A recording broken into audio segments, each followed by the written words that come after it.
السلام علیکم ورحمۃ اللہ تعالی وبرکاتہ۔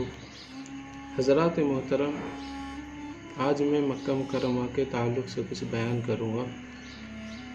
حضرت عبد المصطفیٰ اعظمی علیہ الرحمۃ والرضوان اپنی کتاب سیرت المصطفیٰ میں لکھتے ہیں مکہ مکرمہ کے اطراف و جوانب کے بارے میں۔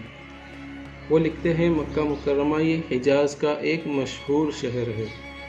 مشرق میں جبل ابو قبیس اور مغرب میں جبل قیقعان ہے، دو بڑے بڑے پہاڑوں کے درمیان واقع ہے، اور اس کی چاروں طرف چھوٹی چھوٹی پہاڑیاں اور ٹیلے ہیں۔ میدانوں کا سلسلہ دور دور تک چلا گیا ہے۔ اسی شہر میں حضور سید عالم نور مجسم صلی اللہ علیہ وسلم کی ولادت باسعادت ہوئی۔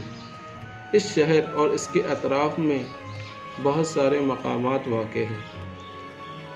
لکھتے ہیں کہ کعبہ معظمہ، صفا مروہ، مینا، مزدلفہ، عرفات، غار حرا، غار ثور، جبل تنعیم اور جعرانہ وغیرہ بہت سے مقامات ہیں۔ مکہ مکرمہ کی بندرگاہ اور ہوائی اڈہ جدہ ہے، جو تقریباً 54 کلومیٹر سے کچھ زائد کے فاصلے پر بحیرہ کلثوم کے ساحل پر واقع ہے۔ مکہ مکرمہ میں ہر سال ذی الحج کے مہینے میں تمام دنیا کے لاکھوں مسلمان بحری اور ہوائی جہاز اور خشکی کے راستوں سے حج کے لیے آتے ہیں۔